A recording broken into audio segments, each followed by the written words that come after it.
말씀 제목으로 말씀을 나누겠습니다. 이 회심은 마음을 돌이킴, 마음을 돌이킴이에요.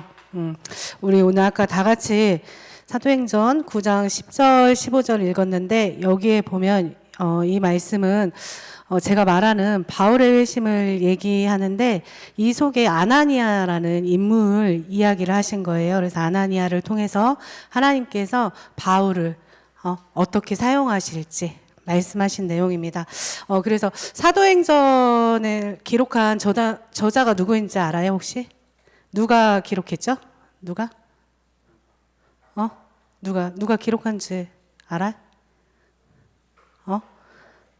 선생님, 자꾸 누가 기록했냐고 말했는데, 누가 의사가 기록했어요. 사도행전은. 누가 복음하고 같이, 그래서 이 사도행전은 누가 복음하고 사도행전 두 가지를 기록했는데, 누가 복음을 읽고, 우리가 마태, 마가, 누가, 요한 이렇게 하잖아요. 근데 누가 복음 읽고, 요한 복음 읽으면 이해가 안 갈 수 있지만, 누가복음 읽고 사도행전 읽으면 이해가 잘 가요. 왜냐하면 이게 사도행전이 누가복음의 속편이라고도 하거든요. 1, 누가복음 1, 사도행전 2 이런 식으로. 그래서 누가복음은 사도행전은 의사 누가가 데오빌로요 높은 그 총독에게 쓴 글이에요. 그래서 우리 아까 선생님 내가 방금 전에 성경 구절을 이야기했는데. 여기 보면 그때 다메섹에 아나니아라는 제자가 있더니 다메섹은 초대교회 사람들이 스데반의 환란으로 여러 곳으로 흩어진 곳 중에 한 곳이에요. 그래서 다메섹은 시리아의 수도입니다. 예루살렘에서 다메섹까지의 거리는 약 240km나 된대요. 진짜 멀죠. 근데 일주일 정도 소요되는 먼 길을 이 사울이 떠납니다. 근데 오늘 내용은 누가 그곳에 있었고 또 누가 이곳에 갔냐는 내용이에요. 있었던 사람, 또 가는 사람이, 만난 사람이 또 제일 중요해요. 다메섹에 아나니아라는 제자가 있었는데 예수님을 믿는 사람을 또 잡아 죽이려고 하는 사울이 지금 우리가 알고 있는 바울이죠. 사도 바울이 다메섹으로 갑니다. 사울이 그리스도를 따르는 자들을 잡아서 폭력적으로 제압하고 또 거기를 찾아갔지만 오히려 다메섹으로 향하는 길에서 사울이 주님의 은혜로 제압되어서 주님을 만나는 시간을 맞이하는 그 시간입니다. 사울이라는 이름이 바울로 바뀌었어요. 근데 사람들은 이렇게 얘기를 하기도 하더라고요. 사울은 큰 자, 바울은 작은 자라고 해서 예수님을 만나기 전에는 자신을 큰 자, 교만한 사울이 예수님을 만나서 자기를 작은 자로 이름을 바꿨다는 이야기가 있대요. 근데 이 이야기는 가짜입니다. 그게 아니에요. 그게 아니고 히브리식 이름이 사울이고 그리스식 이름이 바울이래요. 그래서 초반에는 사울이라는 이름으로 불리다가 아시아 지역에 전도 여행을 떠난 후부터 바울이 바울이라는 이름으로 바뀌어서 불렀다고 해요. 그래서 전도 여행을 통해서 이방인에게 전도를 나갔을 때 히브리식 이름 대신에 그리스도식 이름으로 바울을 사용한 것이라고 하네요. 그래서 우리 이때 바울의 부르심은 뭐였냐면요. 부르심 1번 부르심인데요. 우리가 읽었던 아나니아의 부르심. 간단해요. 아나니아는 성경에 잘 나오지 않았어요. 이름이. 한 번 여기 아나니아라는 이름이 나오고 또 바울이 아나니아를 소개할 때 또 한 번 나왔던 걸로밖에 없는데요. 성경에서는 아나니아에 대해서 설명하기를 뭐라고 하냐면 그는 경건하고 율법을 잘 지키고 또 다메섹의 모든 유대인들로부터 존경받고 있는 사람이라고 기록이 되어 있어요. 그래서 바울한테 주님이 바울한테 찾아가라고 다메섹에 있는 바울한테 찾아가라고 했죠. 그래서 아나니아는 이 부르심에 응했죠. 갔죠. 그리고 또 사울의 부르심은 뭐였냐면요.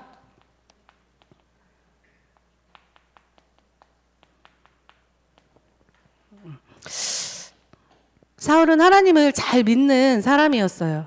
그리고 또 그리스도를 믿는 자들을 핍박하는 사람이었고, 잡아서 막 감옥에 가두고, 아까 말했죠. 막 240km나 막 달려가지고 그 열심으로 그리스도인들을 잡으러 갔어. 근데 하나님께서 어떻게 이방인과 임금들에게 이 복음을 전한 택한 나의 그릇으로 부르셨다고 하셨거든요. 그럼 혹시 여러분들은 나의 부르심이 있나요? 나의 부르심?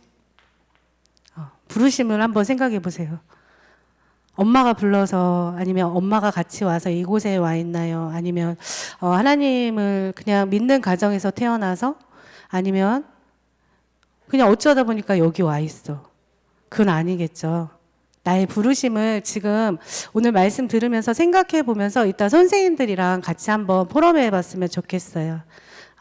그래서 우리 두 번째는 경빈쌤이가 아까 믿음과 행함에 대해서 얘기했었는데요. 저도 믿음과 행함에 대해서 부르심을 받은 자는 어떻게 살아야 되는지, 믿음과 행함은 동전의 양면이에요. 그래서 믿음의 행위가 따르지 않으면 믿음이 죽은 거예요. 그래서 믿음이 성립이 될 수가 없습니다. 믿음은 또 한 짝의 젓가락과 같아요. 한 짝, 하나. 쌍. 그래서 한 개를 그냥 젓가락에서 두 개에서 하나를 떼면 불완전한 거예요. 불완전해. 그래서 이 바울은 어떻게 믿음과 행함을 걸어갔냐면요. 아까 말했잖아요. 내 열심의 믿음으로 사울. 선생님이 그냥 사울, 바울 하면 동일 인물이라고 알고 들으세요. 이 사울은 내 열심의 믿음으로 믿었어요. 어떻게? 사울은 스데반의 죽음으로 인해서 흩어진 모든 그리스도인들을 다 잡아서 죽일 작정으로 성경 9장 1절에 보면 살기가 등등해서 예루살렘에 있는 대제사장에게 공문을 써달라고 요청을 했어요. 그리고 다메섹에 가서 그리스도인이면 남녀를 가릴 것 없이 눈에 띄는 대로 모조리 다 예루살렘으로 잡아온다고 했어요. 사울은 훌륭한 인물이었어요. 그리고 좋은 혈통과 좋은 학력, 그리고 좋은 연주를 가지고 있는 사람이었어요. 근데 사울은 어느 누구보다도 하나님을 열심히 믿는 사람이었어요. 하나님을 향한 마음도 남들보다 특별했어요. 그러나 예수님을 믿지는 않고 나의 열심으로 믿었어요. 그런데 하나님을 믿는 믿음은 뭐냐? 하나님을 믿는 믿음. 믿음이란 하나님께서 하신 말씀과 행하신 일에 대한 우리의 반응입니다. 우리의 반응.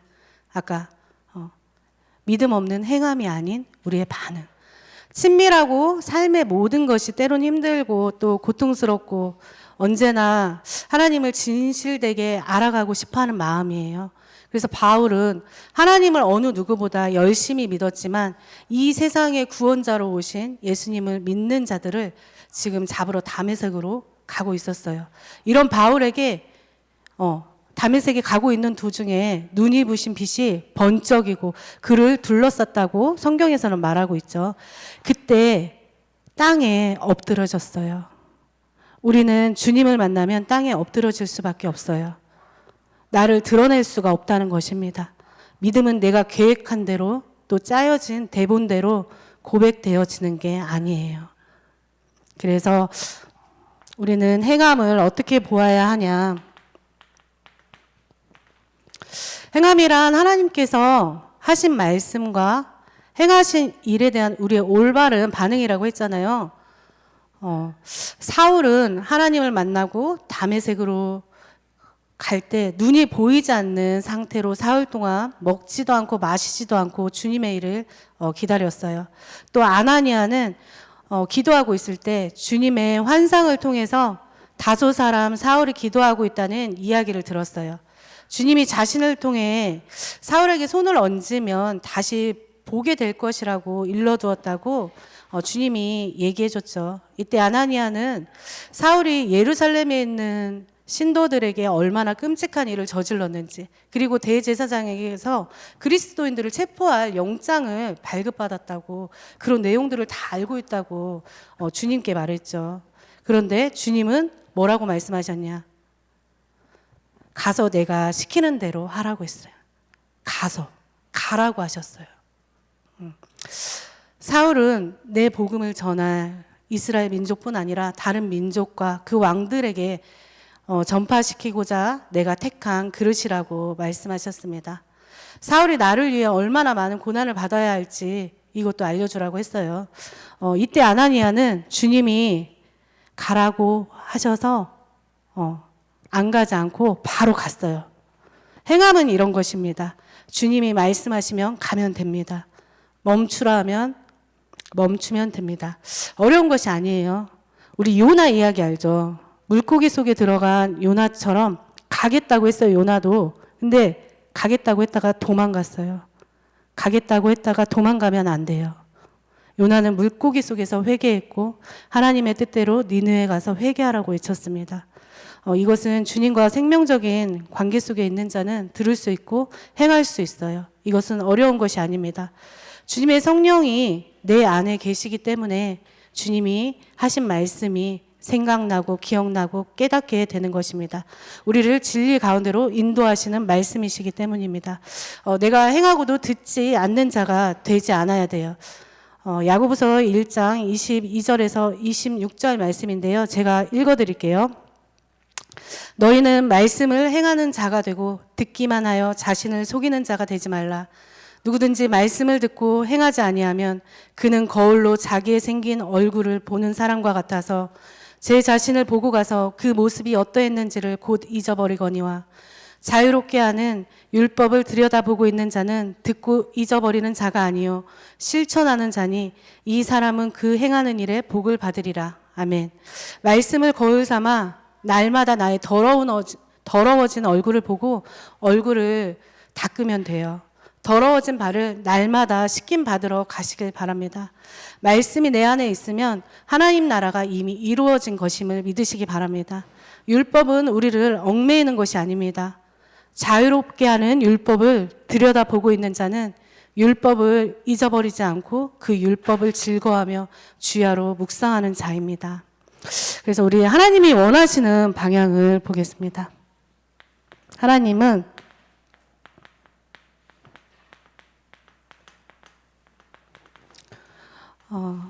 우리는 하나님 앞에 우리 앞에 놓여진 문제 앞에서 직면해야 돼요. 하나님 앞에. 사울 앞에 주님은 뭐라고 말씀하셨냐면 너는 나를 핍박하고 있다. 우리 제목이잖아요. 회심, 돌이킴, 마음을 돌이킴. 이 회심이 일어나기 위해서는 그 문제 앞에 직면해야 돼요. 우리의 문제를 숨기지 않고 100% 진실로 마주쳐야 합니다. 그래야 회복이 됩니다. 우리가 죄의 문제를 다룰 때 죄의 문제가 해결되지 않는 것은 다 꺼내기 불편하고 부끄러우니까 99% 꺼내놓고 1% 남겨놓으면 해결이 안 됩니다. 주님은 그 어떤 문제도 죄악도 해결하실 수 있습니다. 그래서 주님이 바울을 평가하셨죠. 너는 나를 핍박하는 자야. 우리가 하나님 앞에 부끄러워하고 숨기고 싶어하는 우리의 죄악을 주님이 알고 계십니다. 요한일서 1장 9절에는 만일 우리가 죄를 자백하며 그는 미쁘시고 의로우사 우리 죄를 사하시며 우리를 모든 불의에서 깨끗하게 하실 것이요. 아멘. 주님 앞에 마주설 때 우리의 삶은 회복이 됩니다. 하나님의 방법인데요.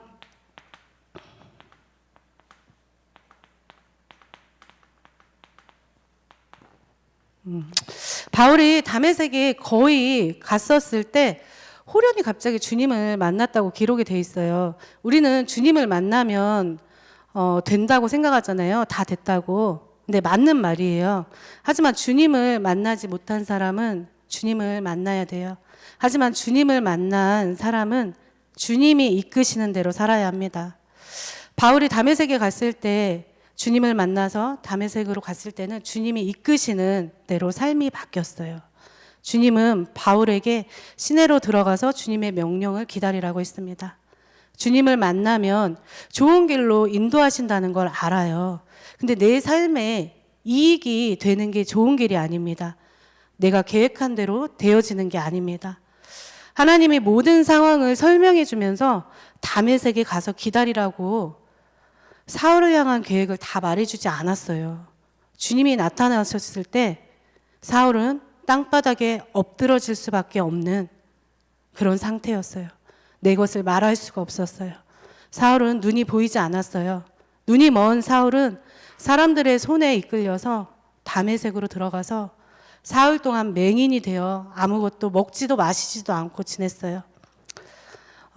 이것은 보이지 않는다는 것은 그렇다고 하더라도 자기가 자기 의지에 따라서 먹지도 마시지도 않았다는 사실은 사울이 정말 내적인 갈등을 겪으면서 주님께 부르짖고 있었다는 것입니다. 하나님은 이때 아나니아를 준비시키셨어요. 그 일을 주관하시는 분 하나님이십니다. 우리도 어려움이 오면 하나님이 모든 것을 말해주시면 좋지만 한 걸음 한 걸음 걸어가게 하십니다. 주님을 신뢰하냐고 물어보십니다. 사울처럼 먹지도 마시지도 않는 결정을 해야 할 때가 있습니다. 이것은 인생에 있어서 누구도 피해갈 수가 없습니다. 하나님의 방법은 내가 정해놓은 공식이 아니에요.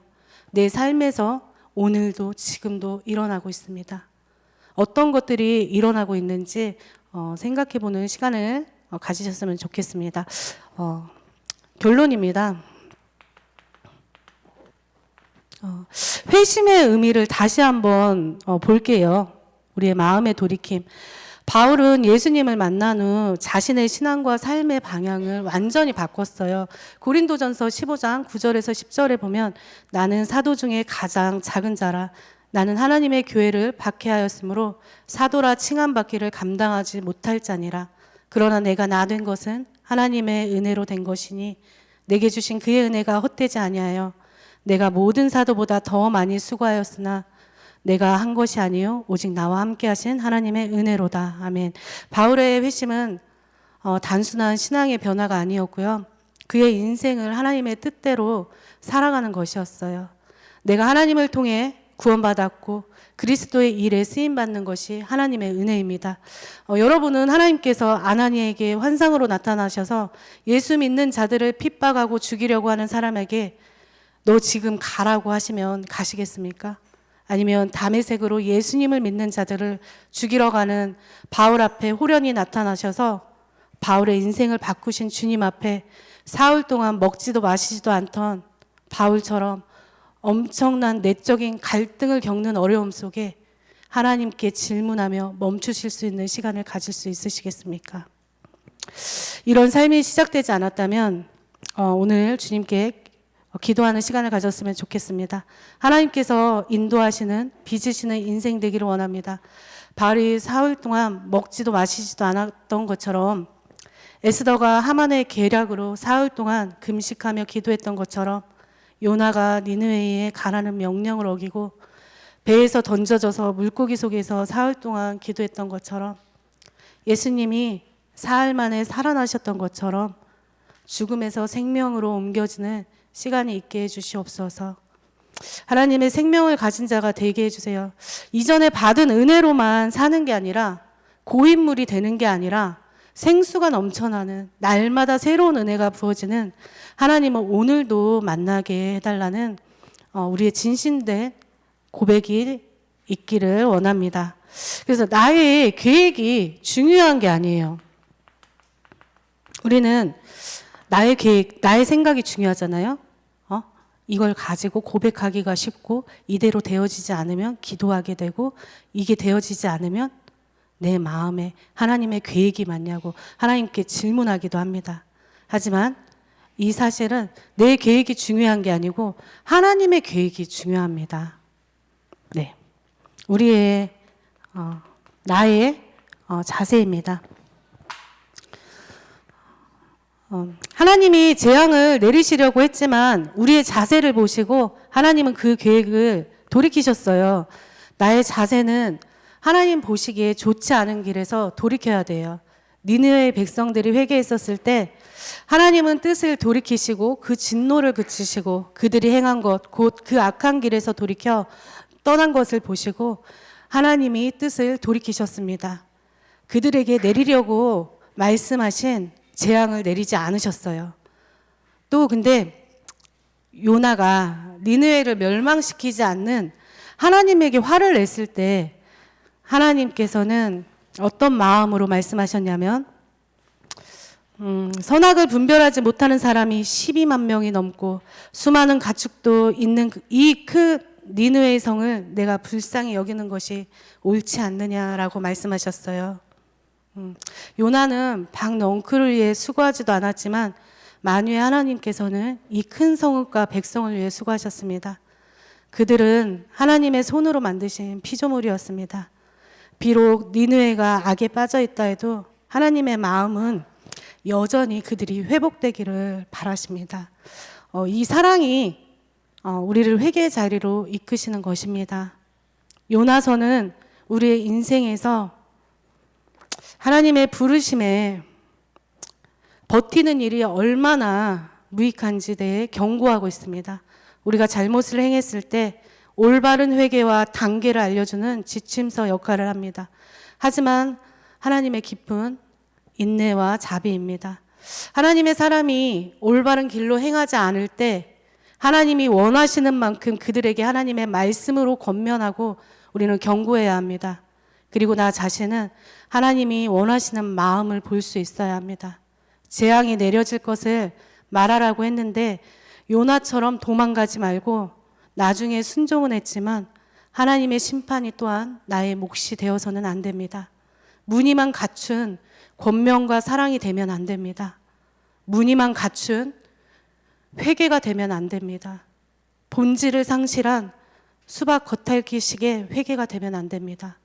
진정한 하나님과의 돌이킴으로 들어가는 여러분과 제가 됐으면 좋겠습니다. 이상으로 말씀을 마쳤습니다.